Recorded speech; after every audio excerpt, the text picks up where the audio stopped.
Slaughter's my name. Luke Slaughter. Cattle's my business. It's a tough business. It's big business. I've got a big stake in it. And there's no man west of the Rio Grande big enough to take it from me.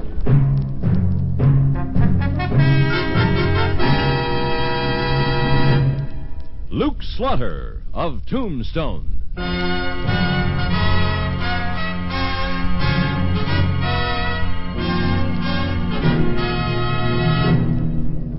Luke Slaughter of Tombstone, Civil War cavalryman turned Arizona cattleman. Across the territory from Yuma to Fort Defiance, from Flagstaff to the Machucas, and below the border through Chihuahua and Sonora, his name was respected or feared, depending on which side of the law you were on. Man of vision, man of legend, Luke Slaughter of Tombstone.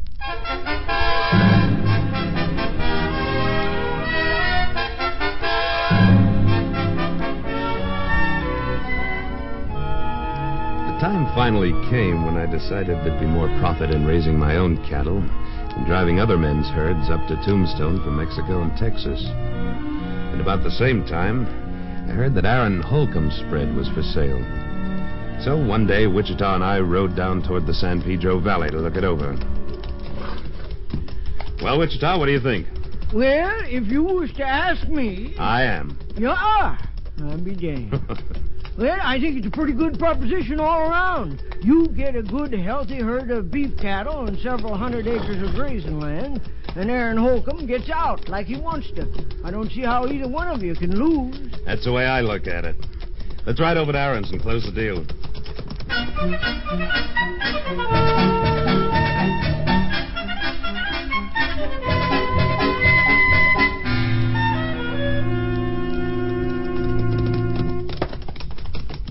Howdy, Aaron. Howdy, Luke. Wichita. Howdy, Aaron. Well, Aaron, I'm ready to talk business. Good. Come on into the house, and I'll see if I can get Sarah to rustle up some coffee. It's a mighty nice herd you got there, Aaron. How many head you figure you're running? Well, not counting calves, somewhere between 450 to 475. Let's count the calves and make it 500. That's mighty generous of you, Luke. Got company, Sarah? Well, Mr. Slaughter in Wichita, how are you? Hello, Mrs. Holcomb. Howdy, Mom. Suppose you could find some hot coffee for these gents? I would be the least bit surprised. Sit down, Luke. Over there, Wichita. Thank you. Sarah, Mr. Slaughter is interested in buying. Well, I must say that's a relief. I said to Aaron, Mr. Slaughter, I said, if Mr. Slaughter won't take the place off your hands, who will? Well, it isn't exactly a matter of taking it off your hands, Mrs. Holcomb. Aaron's built up a valuable spread here. Yes, but who in Tombstone's in a position to buy it but you? And I declare I'd go out of my mind if we had to wait around here for goodness knows how long, selling it off piece by piece and cow by cow. Well, I don't think that'll be necessary. Aaron, I'm prepared to offer you $5,000 for your outfit. Lock, stock, and barrel. 5,000? Well, now, that's a pretty fancy price, if you ask me. Nobody did, Wichita. Wichita's right, Luke. It is a fancy price, but I'll accept it. Good. I've drawn up a bill of sale and a deed, Aaron. If you'll just sign here. All right, Luke. How about the money? You want me to deposit it to your account in the bank in town? No, Luke, I never did trust banks. They get robbed too often. I prefer cash. I thought you might. So I brought it with me. There you are.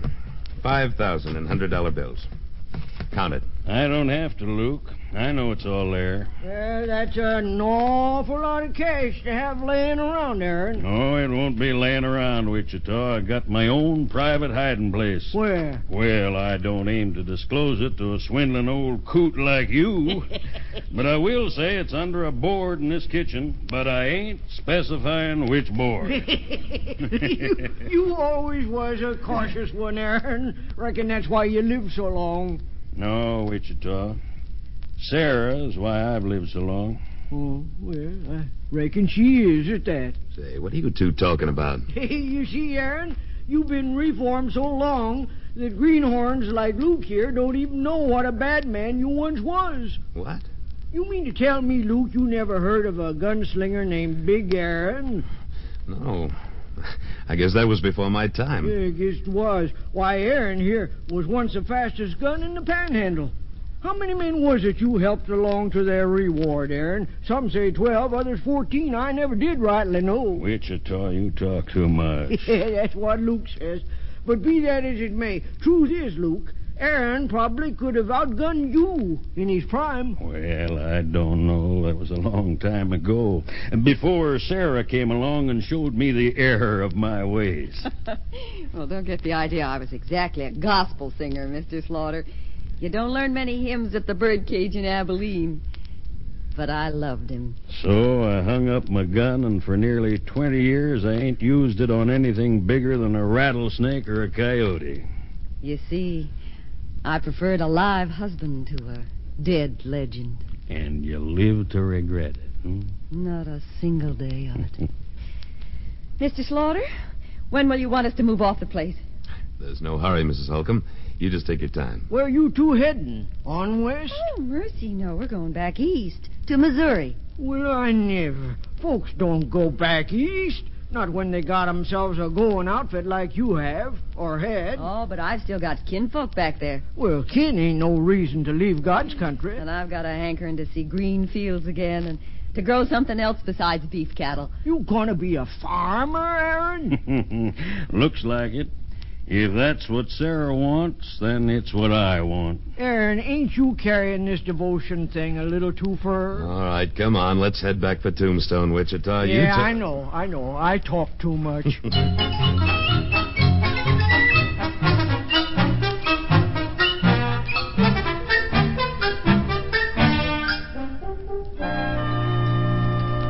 evening, Mr. Slaughter. Evening, Nellie. What's on the fire tonight? Well, there's fried pork chops and fried steak. I'd recommend the pork chops. We'll see. What's the matter with my cattle? Oh, I didn't mean that, Mr. Slaughter. Evening, Luke. Evening, Nellie. Evening, Wichita. Pork chops or steak, Wichita? Don't make no difference. I'm hungrier than a woodpecker with a headache. Steak, I guess. No, I'll bring it along as soon as I get these other gentlemen's orders. Where you been? Oh, I just dropped by the epitaph office to pick up the evening paper. Well, what you know? What? Here's your name in the paper, big as life. What does it say? We understand Luke Slaughter has decided to settle in these parts. Yesterday, we heard he bought Aaron Holcomb's spread down on the San Pedro River. We also understand Luke paid a very pretty penny for it. I wonder how that got in the paper. Why, I don't know, Luke. I'll bet you don't. You know, between that nosy nose of yours and that wagon tongue, somebody's going to get into trouble someday, and I hope it'll only be you. Now, Luke, I was only... My business is my business and nobody else's, and I don't like reading about it in the newspaper. Is that clear? Why, sure, Luke, sure. Stop it, please. Stop what? I was just trying to be friendly. If you just give me your order. Say, I got an Appears idea. Why Nellie's don't you having sit a down little here trouble. with us and Who are have those a two, Wichita? You know them? Never laid eyes on him before. Strangers, most likely. Must be. Well, they'd know better. Come on now, don't be like What that. seems to be the difficulty, gentlemen? Huh? Oh, we ain't having any difficulty. We just being friendly with this little filly here. It's all right, Nellie. I'll take care of this. Thank you, Mr. Slaughter. I guess you boys aren't very well acquainted in Tombstone, or you'd know that this is the dining room of the San Jose House, not the bar room of the Occidental. Rough stuff doesn't go here. Who are you? The owner of the hotel? No. Maybe a sky pilot then. No. Then what right you got butting in? The right any man's got to help a lady when she needs it. Now, you boys better mind your manners or go get your supper someplace else. You know, mister, I just may have to cut you down to size. I wouldn't try it, son, if I was you. Why not? Pop? Guess you don't know who you're talking to. That's right. I don't know and I don't care. Well, you better care. This here is Luke Slaughter. And what's more... Luke Slaughter? Well, you're quite a famous man, Mr. Slaughter. Say, this is the fellow we was reading about in tonight's paper, Thad. Yeah, well, buying up ranches is one thing and pushing people around's another. I'm not pushing anybody around. I'm just telling you to mind your manners. Come on, Wichita. Let's tie on the feed bag.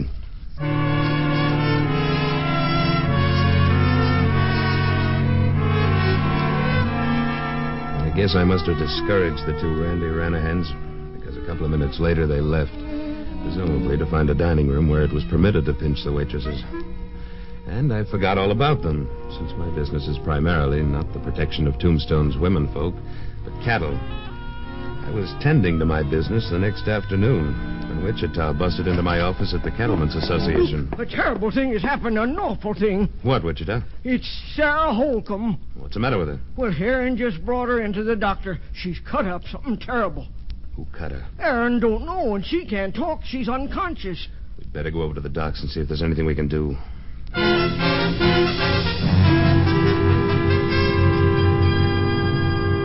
got to the doctor's office on Tough Nut Street. We found Sarah lying on a big bed in the back room. Aaron's huge body seemed shrunken as he knelt by the bed, holding her tiny hand in his. The doctor waved us back into his office and closed the door behind him. How is she, Doc? She's dying, Wichita. What happened to her?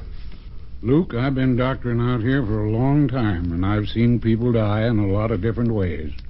I've treated bullet wounds, dug out arrows, sewed up knife gashes. But I've never seen anything as rotten as what somebody did to that poor woman. What did they do to her? Spurs. Big, rowel chihuahuas. They must have kicked her for a long time. She's got holes all over her body. You dirty sidewinder. Is she conscious? She won't be for long.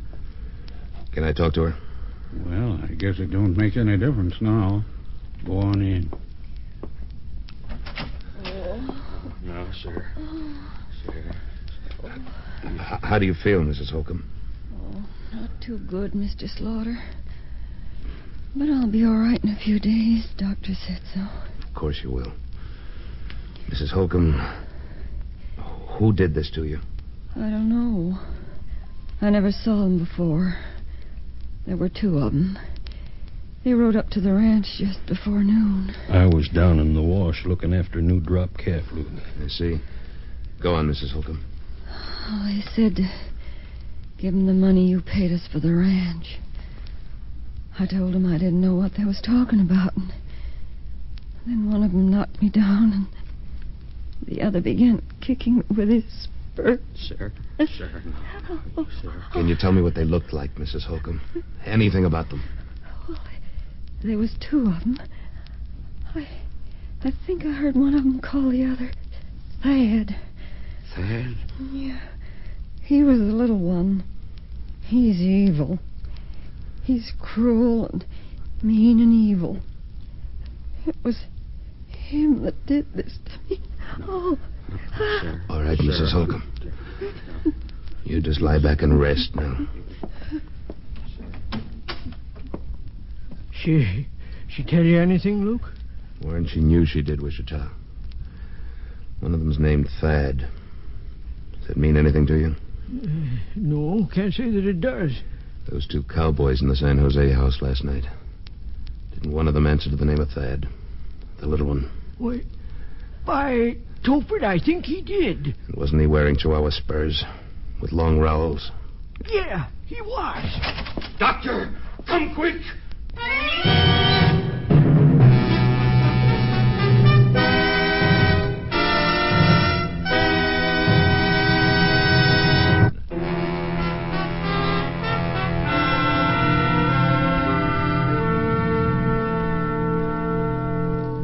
The huge figure of Aaron Holcomb filled the doorway, behind which lay his dead wife.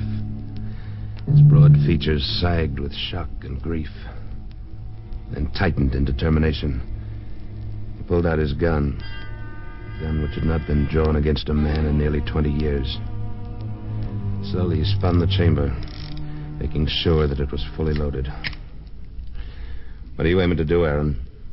What do you think I aim to do? This is a job for the law, Aaron. The sheriff will have those men by nightfall. They'll both be dead by nightfall. If you kill them, you'll hang. Let the law handle this, and they'll hang. Maybe. Or maybe they'll go to Yuma for life. I can't take that chance. They'll get a fair trial. Did they give Sarah a fair trial? Bushwhacking a defenseless woman? They got no more guts than their father had. Their father? Yeah. You heard Sarah say one of them's named Thad. Yeah. I know who they are now. Thad Jenks boys. Who's Thad Jenks? Last man I outdrew back in Abilene nearly 20 years ago. A yellow coward who went for his gun when my back was turned. But he never got it out of the holster. Yeah, that's right, Luke. I was there. Quiet, Wichita. You see, Luke, they weren't after the money. At least that isn't the reason they came up here to Tombstone. They came a-feuding. Well, they got a feud now, all right, a blood feud. But, Aaron, you can't take the law into your own hands. I aim to. And I gotta remind you, Aaron. I'm a deputy sheriff, and it's my duty to stop you. I wouldn't try it, Luke. Aaron, listen to me. What would Sarah think if you put your gun back on? Sarah can't think no more, Luke. Now, if you gents don't mind, I'd like to be alone with her for a little while. Wichita. Yeah, Luke? Go over to the sheriff's office. Tell him he's going to have a shooting on his hands if he doesn't lock those two up before Aaron finds him. How you know they're still in town? I don't. But I'm sure going to find out if I have to search every saloon on Allen Street. Let's go.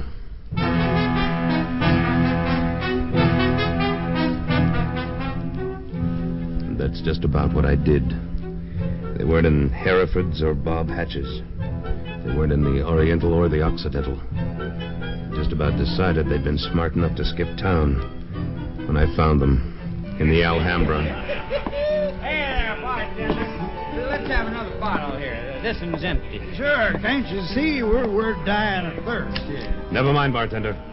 They've had their last drink for a while. Well, if it isn't Mr. Luke Slaughter.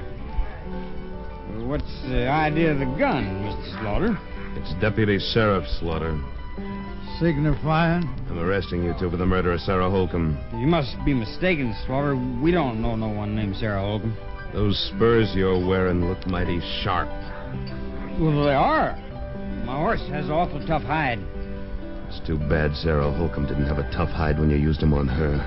Now move. Nobody's moving. Unless he wants to be stopped with a bullet. Aaron, listen to me. Put your gun away, Luke. It's too late to play lawman. Aaron, I can't let... Just step to one side out of the line of fire. These boys and me are going to talk business. If you try it, I gotta defend him, Aaron. It don't matter much to me, Luke. If I have to kill you to get him, well, then I'll have to. Hey, who is this crazy old fool? We never saw him before. That's right, Sonny. But I bet you heard about me all your life. I'm the fella who killed your pappy. But I killed him in a fair gunfight, just like I'm going to kill you.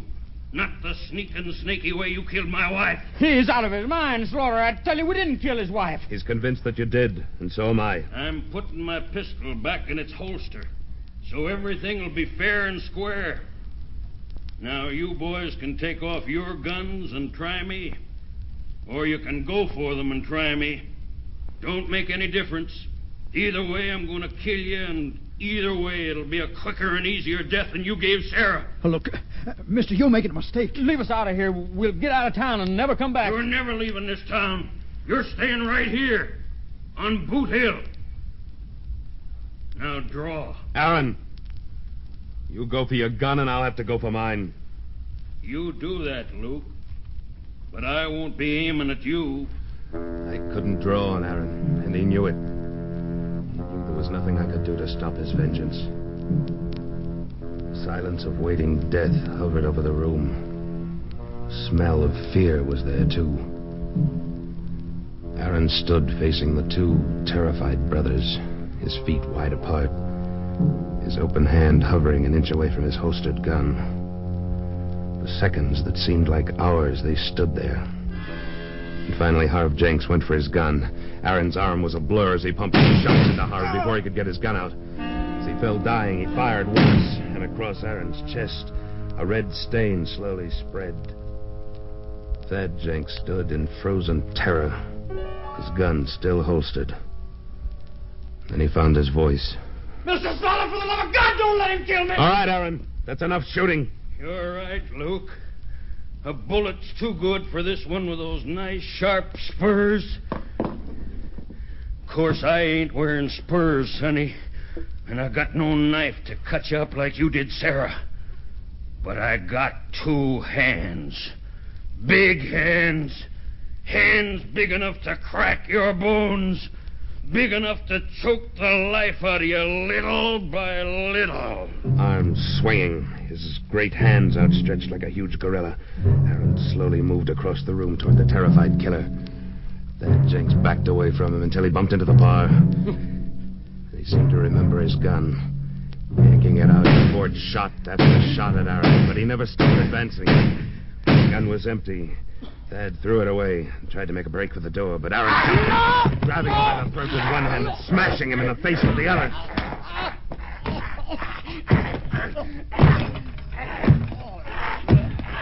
That's enough, Aaron. Let him go. Let him go, Aaron. He's dead. Dead? You sure? Yes, Aaron. You've had your revenge. I'm sorry, Luke. I had to do it. I know. I'll go get the doc, Aaron. No, Luke. There's nothing the doc can do for a man that's stopped 6 slugs.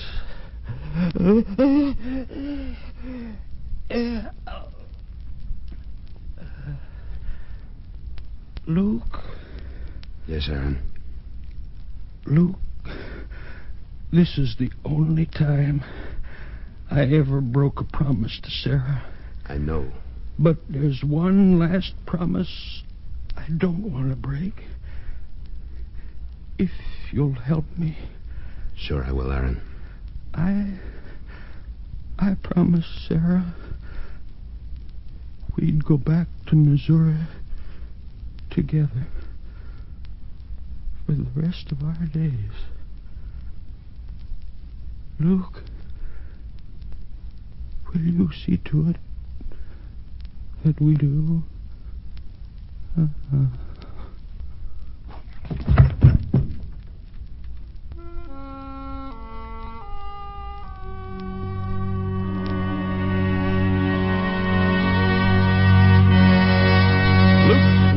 Of Tombstone, starring Sam Buffington, was written by Thomas Houghton and adapted for radio and directed by William N. Robeson. Editorial supervision by Tom Hanley. Supporting Mr. Buffington were Irene Tedrow, Dee Tatum, Sam Edwards, Chet Stratton, Dick LeGrand, Junius Matthews, and Lou Merrill. With music composed by Wilbur Hatch and conducted by Amerigo Marino. Next week at this time, we return with... Slaughter's the name. Luke Slaughter. When we meet up again, you can call me that. Luke Slaughter. Luke Slaughter of Tombstone has come to you through the worldwide facilities of the United States Armed Forces Radio and Television Service.